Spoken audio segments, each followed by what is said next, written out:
Assalamualaikum warahmatullahi wabarakatuh. Kami dari kelompok 3 mata kuliah Manajemen Hubungan Pelanggan kelas E akan mempresentasikan hasil diskusi kami mengenai proses retensi pelanggan. Sebelumnya, anggota kelompok kami terdiri dari Panji Wibisono dengan NIM akhir 056, lalu ada Adelia Fitriana dengan NIM akhir 059, lalu ada saya Iksan Rahman dengan NIM akhir 061, dan juga ada Chandra Dewa Wijaya Kusuma dengan NIM akhir 062. Sebelumnya mata kuliah ini diampu atau dibimbing oleh Dr. Landa Bernardin Dwi MM.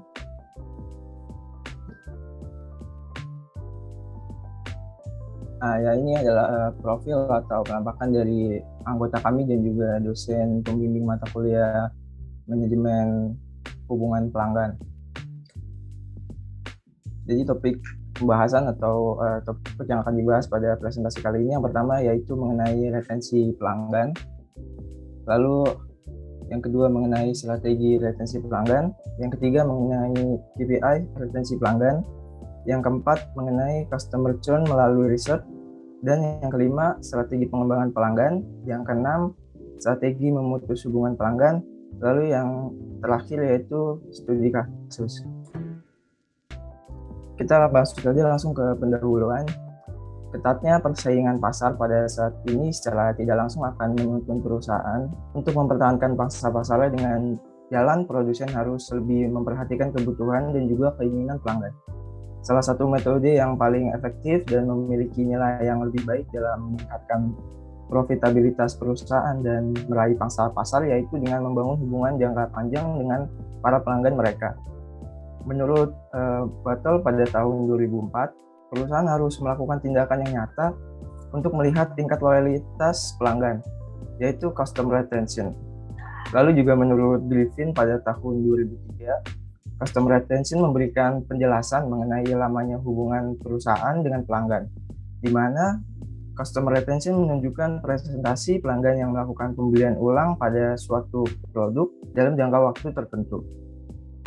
Jadi dalam menghadapi tantangan tersebut, perusahaan harus mulai melakukan penyesuaian strategi mereka. Perusahaan yang dulunya lebih berfokus pada kegiatan transaksional, kini harus mulai beralih pada kegiatan relationship guna mendekatkan diri dengan konsumen mereka dan lebih mengetahui apa kebutuhan saat ini, serta dapat memberikan manfaat kepada konsumen atas hubungan yang dilanjut oleh perusahaan dan juga konsumen. Untuk penjelasan selanjutnya akan dijelaskan oleh rekan saya, Panji.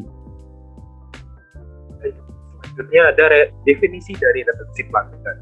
Menurut Farquhar tahun 2005, dalam Zhang et al. Tahun 2015 menyatakan bahwa customer retention adalah bagaimana meningkatkan penjualan dengan memuaskan dan melayani konsumen agar mereka terus kembali.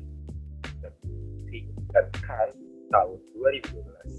Customer retention adalah aktivitas organisasi penjualan dalam melakukan upaya untuk mengurangi customer yang gagal dipertahankan. Retensi pelanggan dimulai sejak perusahaan pertama kali melakukan kontak dengan pelanggan hingga perusahaan tersebut bisa menjalin hubungan jangka panjang dengan pelanggannya. Nah, berikut adalah beberapa alasan mengapa retensi pelanggan itu penting. Yang pertama, memperkuat customer relationship supaya semua upaya seperti memberi layanan terbaik, mengumpulkan umpan balik, dan lainnya dilakukan untuk memahami kebutuhan pelanggan jangka pendek dan jangka panjang. Ini berkontribusi secara signifikan untuk memperkuat hubungan dengan pelanggannya. Yang kedua adalah menarik kembali pelanggan lama. Pelanggan yang sudah ada, sudah mengenal merek dan merasakan manfaatnya. Dengan pendekatan yang tepat, maka dapat membujuk pelanggan lama untuk menggunakan produk tersebut lagi. Yang ketiga ada meningkatkan kepuasan pelanggan. Upaya retensi pelanggan pasti akan memuaskan pelanggannya saat menggunakan layanan yang telah disediakan. Menjaga tingkat kepuasan pelanggan dengan merek tersebut adalah salah satu kunci sukses dalam bisnis. Yang keempat, ada mempertahankan loyalitas pelanggan. Kepercayaan pelanggan berasal dari rasa puas mereka terhadap produk tersebut. memiliki hubungan yang erat dengan merek, dan selalu merasa didukung oleh produk dan layanan yang memenuhi kebutuhan mereka. Selanjutnya ada strategi retensi pelanggan. Loyalty program adalah sebuah program penghargaan yang diberikan perusahaan kepada pelanggan untuk menjaga mereka tetap setia dengan produk atau layanan yang ditawarkan. Sederhananya, program loyalitas didesain oleh perusahaan untuk mempertahankan bisnisnya dalam jangka waktu yang panjang. Loyalty program atau program loyalitas pelanggan adalah salah satu digital marketing strategis yang kerap diselenggarakan oleh suatu perusahaan. Selanjutnya ada 4 level bonding. Pada tingkat pertama yang disebut dengan financial bond. Jadi, perusahaan berusaha untuk membangun relationship yang erat dengan para pelanggannya berdasarkan aspek moneter. Pelanggan diikat dengan cara memberikan insentif yang dalam bentuk uang atau dapat disetarakan dengan uang. Pada bonding level kedua adalah yang disebut dengan social bond. Perusahaan yang menerapkan strategi relationship tingkat kedua ini akan banyak mengandalkan hubungan personal relationship. Jadi, bukan hanya aspek finansial, tetapi mengandalkan aspek manusia untuk mengikat pelanggan supaya loyal pada pelanggan, diberikan kualitas pelayanan yang sebaik mungkin supaya mereka puas. Pada tingkat ketiga disebut dengan business bond. Ini adalah ikatan relationship antara perusahaan dengan pelanggan yang sudah berhubungan dengan bisnis. Dari pelanggan itu sendiri, perusahaan sudah mulai menyediakan berbagai pelayanan yang bersifat customized dan bahkan langsung berhubungan dengan bisnis dari pelanggan. Tingkatan dari level ketiga ini lebih tepat diterapkan untuk perusahaan yang bergerak dalam bidang bisnis. Dan tingkatan tertinggi dalam relationship atau CRM adalah yang disebut dengan structural bond. Pada level ini, perusahaan bahkan rela untuk sharing peralatan atau kapital dengan pelanggannya. Materi selanjutnya akan disampaikan oleh teman saya, Chandra. Baik, selanjutnya ada KPI program retensi pelanggan. Riset komprehensif yang dilakukan Bain dan Company di dalam buku Ciptono 2015 terhadap sejumlah industri jasa di Amerika menemukan bahwa loyalitas pelanggan berhubungan positif dengan profitabilitas perusahaan. Rata-rata profit per pelanggan meningkat seiring perjalanan waktu dikarenakan 6 faktor utama, yaitu yang pertama ada biaya akuisisi pelanggan baru. Meskipun bervariasi menurut industri dan situasi, umumnya 5-6 kali lebih mahal untuk mendapatkan pelanggan baru daripada mempertahankan pelanggan yang sudah ada. Yang kedua, profit dasar. Di banyak industri jasa, harga yang dibayar pelanggan untuk tahun pertama atau bahkan beberapa tahun pertama tidak mencakup biaya penyediaan layanan. Dalam kasus lain, harga menutupi biaya dan menghasilkan keuntungan per pelanggan di tahun pertama. Keuntungan ini disebut keuntungan dasar. Yang ketiga, pertumbuhan pendapatan. Dalam kebanyakan kasus, pelanggan yang sudah ada dapat menawarkan produk tambahan kepada perusahaan dari produsen atau penyedia layanan yang sama. Ini berarti rata-rata pelanggan seiring dengan berkembangnya hubungan antara perusahaan dan pelanggannya, pelanggan berkontribusi lebih besar pada laba. Yang keempat, penghematan biaya. Seiring waktu, perusahaan dan pelanggan saling belajar apa yang diharapkan dan bagaimana menerapkannya, membuat proses layanan lebih lancar, lebih cepat, dan relatif bebas dari kesalahan yang tidak perlu. Ini mengurangi biaya operasi rata-rata per pelanggan yang memiliki efek positif pada laba. Yang kelima, ada referrals. Pelanggan masa lalu yang puas dapat memberikan kabar positif dari mulut ke mulut, merekomendasikan perusahaan atau merek kepada teman, tetangga, saudara, rekan kerja, dan lainnya. Kondisi ini tampaknya menyebabkan perolehan pelanggan baru dengan biaya lebih rendah daripada biaya akuisisi normal. Ini akan berdampak positif pada laba. Yang terakhir, harga premium. Dalam beberapa kasus, diskon perkenalan ditawarkan untuk meyakinkan pelanggan baru untuk beralih pemasok dan membeli produk atau jasa perusahaan. Sementara itu, pelanggan lama biasanya membayar lebih mahal dari pelanggan baru. Pelanggan lama cenderung memiliki toleransi harga yang lebih tinggi dan kurang tertarik dengan diskon dari para kompetitornya. Selanjutnya, customer churn melalui riset. Customer churn adalah kondisi di mana pelanggan tidak melanjutkan berlangganan pada perusahaan yang dipilih dan berpindah pada perusahaan pesaing. Customer churn merupakan persentase pelanggan yang berhenti menggunakan produk dan layanan bisnis selama jangka waktu tertentu. Customer churn dapat dihitung dengan membagi jumlah pelanggan yang hilang di akhir dengan jumlah pelanggan yang dimiliki di awal jangka waktu tersebut. Selanjutnya akan dijelaskan oleh rekan saya, Adel. Selanjutnya ada strategi pengembangan pelanggan. Pengembangan pelanggan sendiri adalah praktik membangun jalur komunikasi yang berkelanjutan dan berulang dengan pelanggan, sehingga dapat menemukan ide, membuat hipotesis, mencobanya dengan pelanggan, mendapatkan umpan balik dan menggunakannya. Umpan balik untuk menginformasikan keputusan produk ke depannya.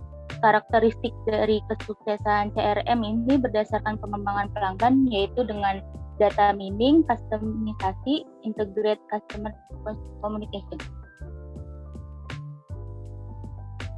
Selanjutnya ada siklus pengembangan pelanggan. Di sini ada validasi.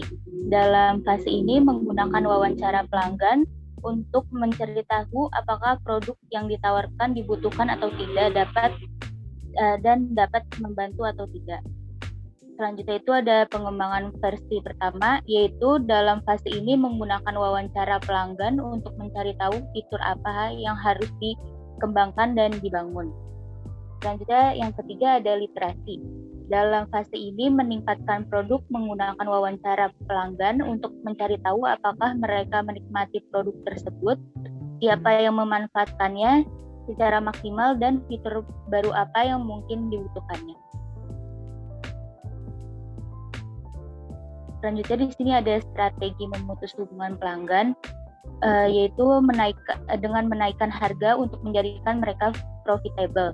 Dengan adanya kenaikan harga dari sebelumnya akan menyebabkan beberapa pelanggan yang tidak memiliki profit akan berpindah kepada produk yang lebih sesuai dengan harga yang mereka inginkan, dibandingin dengan kenaikan harga pada produk yang biasa mereka gunakan. Yang kedua itu dengan respesifikasi produk.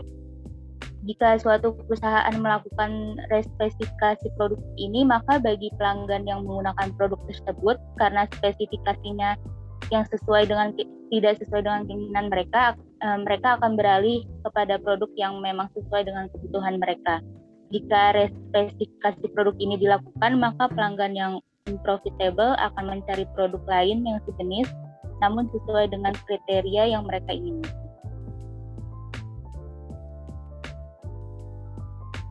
Selanjutnya, yang ketiga dari organisasi departemen penjualan, pemasaran, pelayanan agar hanya fokus pada pelanggan yang profitable. Dengan menggunakan strategi ini, maka bagi pelanggan yang unprofitable akan mengalami pengikisan dan meninggalkan produk. Karena bagi perusahaan, pelanggan yang menguntungkan akan lebih berdampak besar pada penjualan suatu produk dibandingkan dengan pelanggan yang tidak memiliki profit, dan jika dilakukan pemutusan pelanggan pun tidak akan berdampak bagi perusahaan.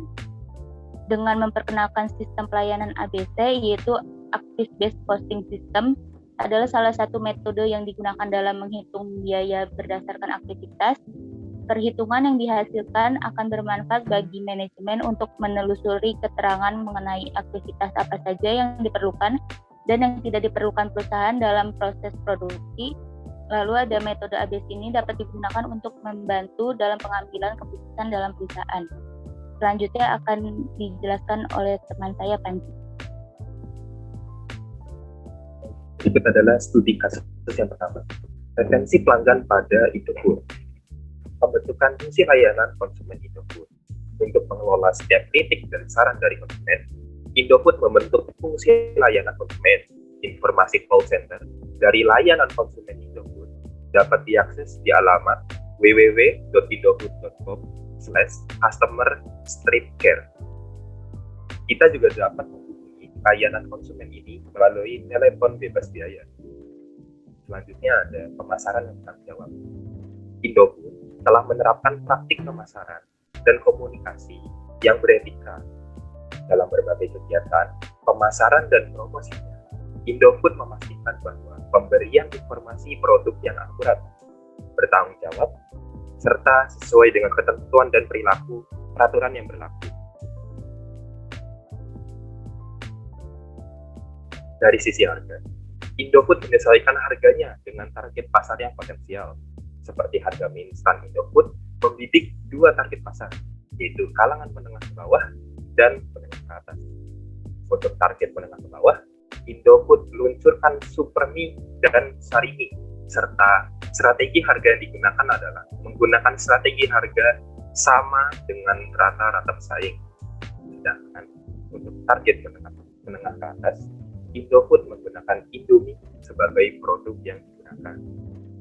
Dari sisi produk yang ditawarkan Indofood selalu meluncurkan produk baru setiap tahunnya. Hal ini tentunya Indofood ingin memberikan kesan kepada para pelanggannya bahwa mereka selalu berinovasi dan membuat produknya tidak hanya Indomie saja yang dikenal. Mereka ingin melebarkan sayapnya dengan meluncurkan produk-produk baru. Materi selanjutnya adalah pasar. Akhir tahun 1980, Indofood mulai bergerak di pasar internasional dengan mengekspor mie instan ke beberapa negara ASEAN seperti Timur Tengah, Hong Kong, Taiwan, China, Belanda, Inggris, Jerman, Australia, dan beberapa negara di Afrika. Bahkan, konsumen dari Nigeria merupakan yang terbesar di seluruh dunia. Untuk di Indonesia sendiri, penjualan Indomie sudah menyeluruh dari Sabang hingga Merauke. Dari sisi teknologi, Indofood memiliki teknologi yang canggih dan terkini dalam menciptakan produknya. Untuk menembus pasar internasional, perusahaan mencanangkan suatu komitmen untuk menghasilkan produk makanan bermutu, aman, dan halal untuk dikonsumsi. Aspek kesegaran, higienis, kandungan gizi, rasa, praktis, aman, dan halal untuk dikonsumsi senantiasa menjadi prioritas perusahaan untuk menjamin mutu produk yang selalu prima. Materi selanjutnya akan disampaikan oleh teman saya, Adel. Selanjutnya ada sistem manajemen logistik yang terintegrasi. Dukungan logistik juga akan disempurnakan dengan ketersediaan data yang terkonsolidasi dari berbagai depo dan pabrik melalui sistem manajemen logistik yang terintegrasi. Sistem pengiriman baru menggunakan palet yang dilengkapi dengan GPS tracking juga akan diterapkan guna dapat mengoptimalkan pengantaran ke depo-depo dan para pelanggan industri. Selanjutnya ada pengembangan sosial dan komunitas. Untuk mengembangkan pelanggannya, mereka juga menyelenggarakan beberapa program untuk lebih dekat dengan pelanggan dengan cara menjaga hubungan atau kemitraan dengan pemasok agar produk yang dihasilkan akan selalu berkualitas baik. Seperti beberapa program yang dilakukan yaitu adanya layanan gizi Indofood dan kemitraan dengan para petani sebagai contoh dengan petani kelapa sawit, para peternak sapi, dan para perajin tempe. Selanjutnya akan dilanjutkan oleh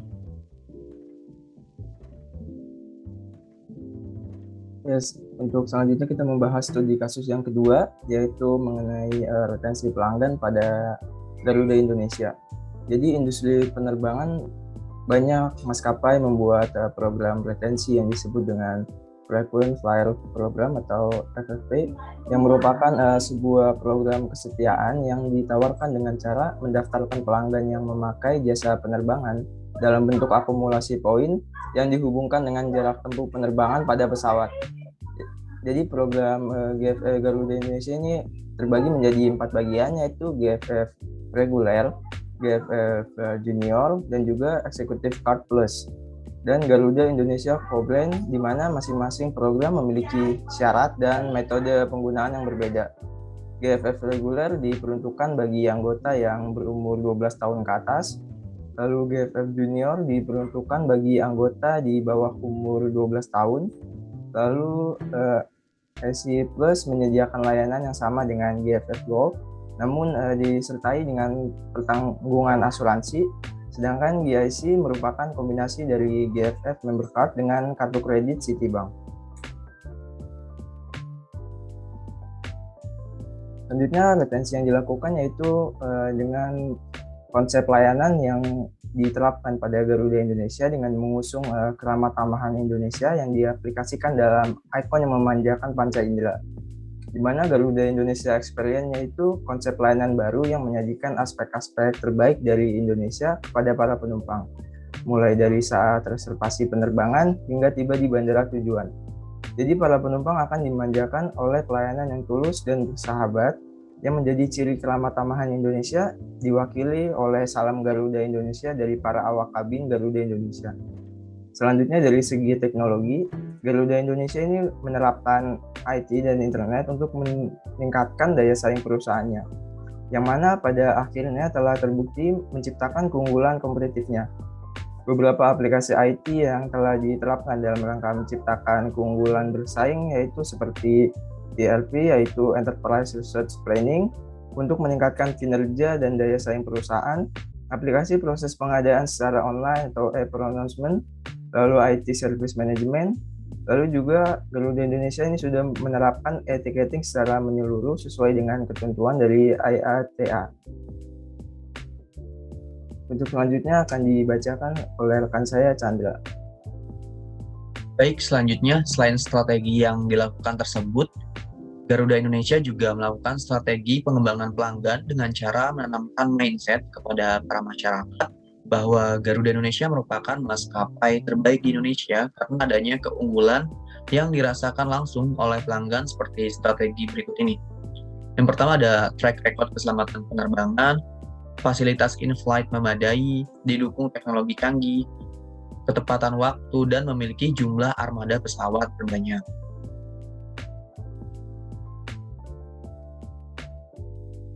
Oke, selanjutnya penutup. Kesimpulannya, dalam upaya mempertahankan pelanggan, perusahaan berusaha memberikan kepuasan secara konsisten untuk menciptakan loyalitas pelanggan. Namun, loyal saja tidak cukup untuk menjamin bertahannya suatu perusahaan, karena sikap loyal tidak selalu memberikan profit kepada perusahaan. Perlu adanya tindakan nyata sebagai bukti bahwa pelanggan benar-benar loyal terhadap perusahaan, yaitu dengan adanya customer retention. Customer retention memberikan banyak manfaat, salah satunya adalah adanya pengurangan biaya pemasaran dan iklan. Pelanggan yang puas dengan sebuah layanan akan melakukan word of mouth communication.